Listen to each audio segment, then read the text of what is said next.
frozen shoulder, pag inaangat ko eh, ano, parang naglalak na siya. Para siyang buo.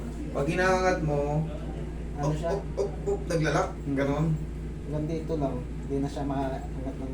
O yun nga, frozen shoulder yan. Hindi mo makatasagan. Okay, ano ba nangyayari sa ito? Bali, nag-umpisa siya, ano eh, stiff neck. Tapos... Stiff neck, yun. stiff, knee slip. Yun. Stiff neck. Ah. Tapos, kailan ka na stiff neck? Ano yun eh, January 6. Itong January lang o last year? Yan, ito lang. Ito lang. Ngayon, tapos, pagkatapos ng stiff neck, ito na. Nung, ano, kinabukasan 7, hindi nag-relax ako ng higa. Yung, inipit ko yung kanan. Ngayon, masakit. Okay pa naman siya, niangat ko pa. Yung pagka-8, yun na, hindi na maangat. Hindi na maangat. Connected kasi itong cervical pag ganun. Doon nagsimula sa leg, okay pa ganun yan. Sige. Madali lang naman yan, idol. Ay, dali ah. Tignan ko hanggang saan naaangat. Okay. Ayan, dapat diretso. Pero yung leg mo, lingon ka nga sa akin. Medyo may konting tulog na naiwan. O, hindi pa ayos. Lingon ka ron. Yan. Ganun din. Ganun din. O, hindi pa nga ayos. Sa leg kumuling. Tandaan nyo yan, o. Madalas ko yung binibilin ay tinuturo sa inyo. Yan sa cervical, connected yung mga nerve niyang pa ganyan. Yan ang, kaya, wag na kayo magtaka kung sumakit din dito nyo pag may tama kayo sa leg. Kaya ano na to, hindi na yan stiff neck. Hindi na yung stiff neck kasi January pa eh. January 6. Eh ano na ngayon, February 5, 4. February 4. 2 araw na lang, 1 buwan na yan. Tandaan nyo ang stiff neck, 1 linggo lang nakaka-recover na. Kung sa mga pag-ganun-ganun na sa higaan, pag-gising, nangawit. Yun mga stiff neck. Pero yan, 1 linggo lang yan.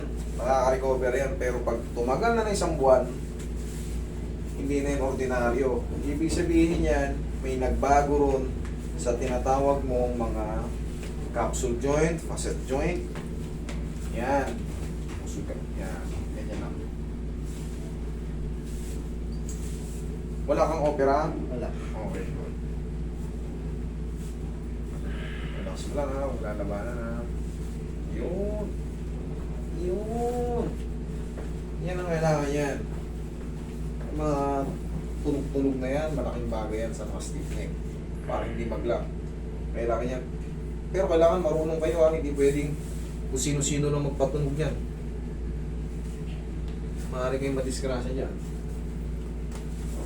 Ikaw kang patagilid, ubalin mo yung shoes mo.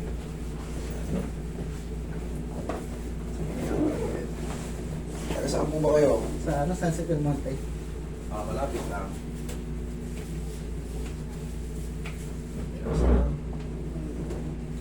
Okay, kabilang side.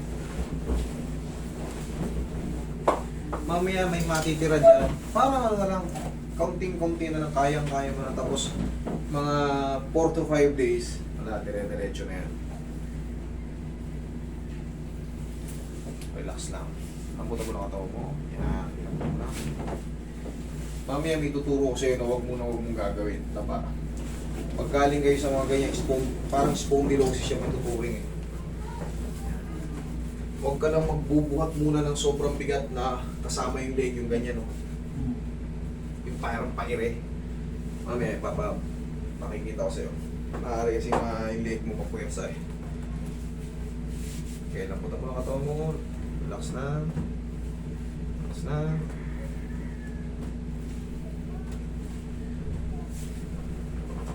Okay, relax na.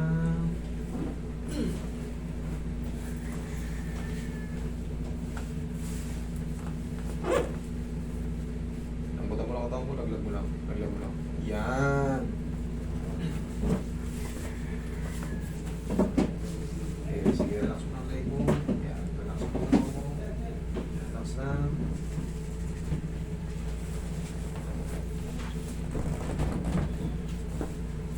Okay, masasim si boss eh. Diyan ka lang sila. Okay ka lang dyan? O, diyan ka lang muna. Okay, tuturo ko sa'yo kung ano yung bawal.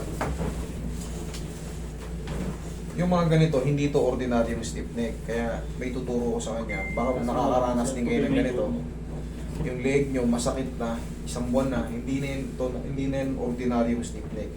Meron ng ibang tawag dyan. Pero pagka in-MRI nyo lang, pero yung pangkaraniwan hindi ko dinadiagnose. Siyempre, sa dami ko ng experience sa ganito. Kadalasan yung spondylosis, cervical spondylosis. Pag ganito ano. Pero pag na-treatment kayo, maayos naman yan.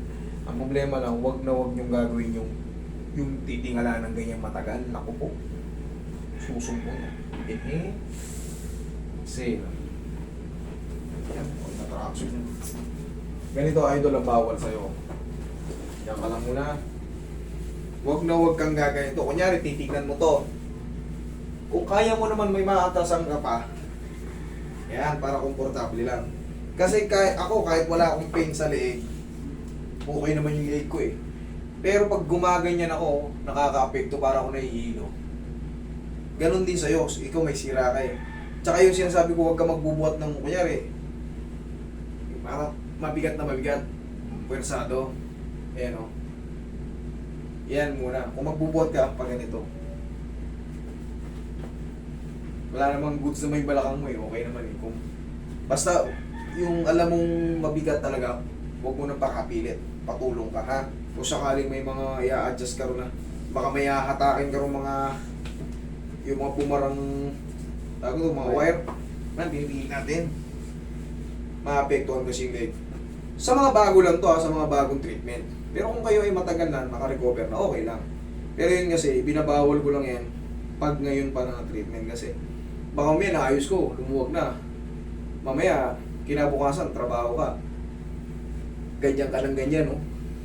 Tagal mo na ganun, baka sumumpong, baka bumalik, sayang. Kaya upo ka. Tulad ni Sir, electrician si Sir, kaya binibili na to. Kung kaya niya naman gumano ng umusog ng konti, dayain mo na. Ano yan, mamaya, maluwag na yan.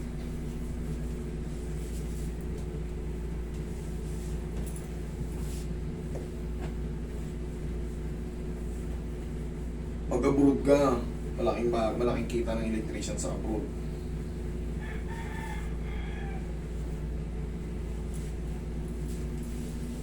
Kung sumasahod ka rito ng 30,000 doon, 150,000. Electrician, malaki sahod na electrician.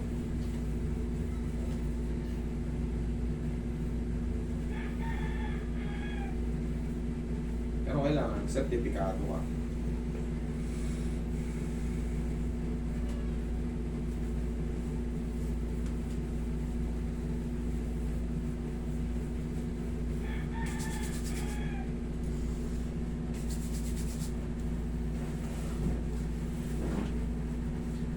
Relax na.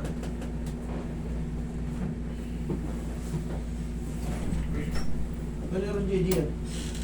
Law. Hindi na raw. JJ. Kina to ba? Oo. Pusa? Oo, ikaw. Angati mo. Ayan. Kulang pa rin? Pag-iitik ko naman.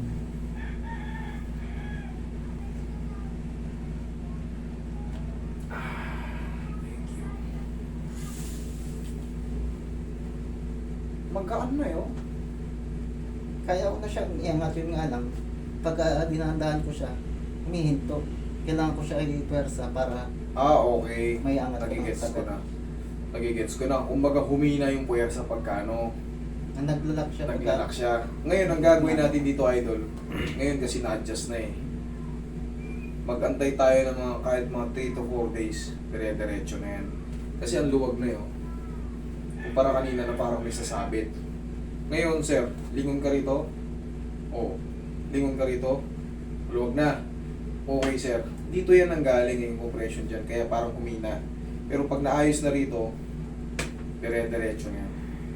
Kaya nga nasabi ko, cervical problem, kumukonekta yan pag gano'n, humihina. Nagulat si sir, bakit gano'n?